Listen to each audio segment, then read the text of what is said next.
Everyone, আমি পিউ। আমার একটা নতুন ব্লগে তোমাদের সবাইকে অনেক অনেক স্বাগত জানাই। আসলে শিবরাত্রি, সবাইকে মহাশিবরাত্রির অনেক শুভেচ্ছা। সকাল সকাল ঘরের সব বাসি কাজকর্ম সারা হয়ে যাবার পর আমি চটপট চাটা বসিয়ে দিলাম। দেখতে দেখতে অলমোস্ট 8টা মতো বেজে গেছে। যদিও বা আজকে আর আমি চা খাবো না, যেহেতু আমি আজকে নির্জলা উপোস করেছি, কিন্তু তাও আমি দুজনের মতোই চা করলাম, কারণ আজকে আসছে আমার শাশুড়ি মা। উনি আমার হাতে এই এলাচ দেওয়া চাটা খেতে খুব পছন্দ করেন, আর উনি যখনই পৌঁছন না কেন উনি কিন্তু প্রথমে ঢুকেই একটু চা খান, সেটা 12টাই বাজুক আর 1টাই বাজুক।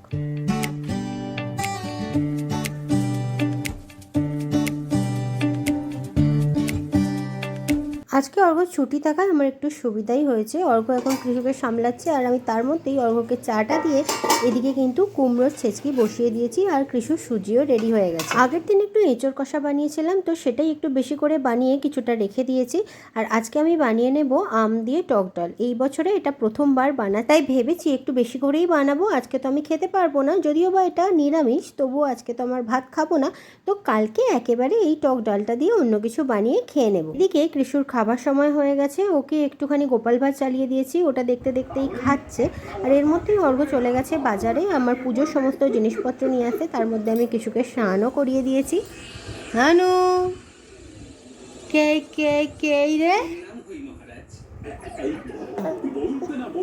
কে কে কে গো, আমার নানু, আমার ছোনা।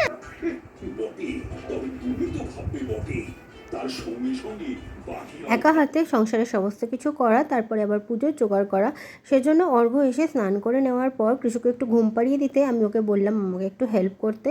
তো একটু ফুল টুল ঠাকুরের মন্দিরে সাজিয়ে দিল, তারপর আমি বসে পড়লাম শিব ঠাকুরের পুজো করতে।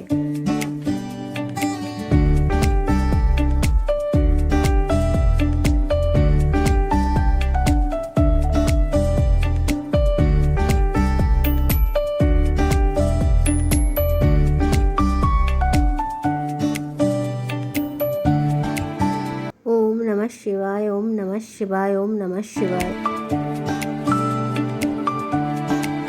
নির্জলা উপোস থেকে আমি শিব ঠাকুরের মাথায় জল ঢাললাম, আর আমার পুজো সম্পন্ন হলো। এবার চটপট চলে এলাম কিচেনে। সারাদিন যেহেতু কিছুই খাওয়া হয়নি, এখন আমি নিজের জন্য বানিয়ে নিচ্ছি পরোটা, আর অলরেডি তো কুমড়োর ছেচকি আমি রেডি করে রেখেই দিয়েছি। ইন দ্য মিন টাইম শাশুড়ি মাও এসে গেছেন, তো অর্ঘ্য ওনার সাথে একটু গল্প করছে, আর কৃষ্ণ এদিকে ঘুমাচ্ছে। তো অর্ঘ্য বললো যে তুমি আগে লাঞ্চটা করে নাও, সেজন্য আমি আগে লাঞ্চটা সেরে নিলাম।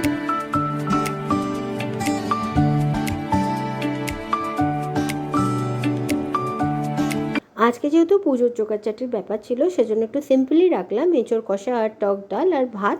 আর এদিকে কৃষুও উঠে পড়েছে।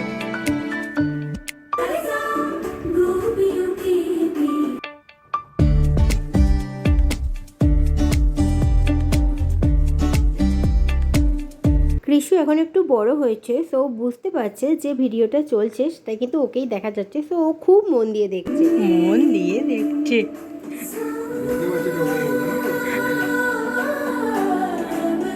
মামনি বেশ বড় বড় রাজভোগ আর সাথে মিষ্টি দই নিয়ে এসেছে। সো উনি যেহেতু বেরিয়ে যাবে, সেহেতু ওনাকে একটু মিষ্টি দই দিয়ে দেবো। উনি আর রাজভোগ খেতে চাইলেন না। আর আজকে আমাদেরও একটু বেরোনোর প্ল্যান ছিল, যদিও বা বেশ দেরি হয়ে গেল, 4:30 মতো বেজে গেছে, আমরাও বেরিয়ে পড়েছি।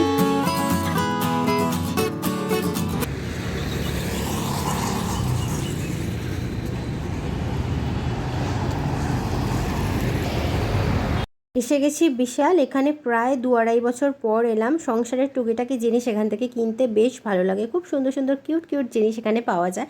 তো আজকে অনেক কিছু জিনিস নিয়েছি।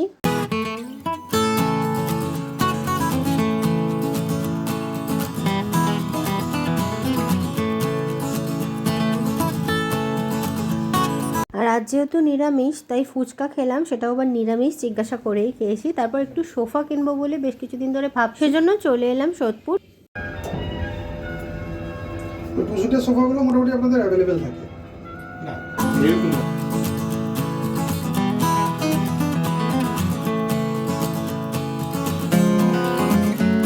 পরে ঘরে বসে থাকলে কৃষকে নিয়ে দিন রাত্রি কোনো কিছুরই হিসাব পাওয়া যায় না, কখন যে দিন শুরু হয় আর কখন শেষ হয়ে যায় বুঝতেই পারি না।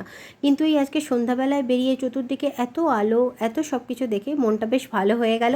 আর আজকে ছিল মহাশিবরাত্রি, সকাল থেকে সন্ধ্যা অবধি আমার এইভাবেই কাটলো। আশা করছি আজকের এই ব্লগটা ভালো লেগেছে। যদি ভালো লেগে থাকে please to like, share and subscribe. So see you on another blog. Till then take care and bye by.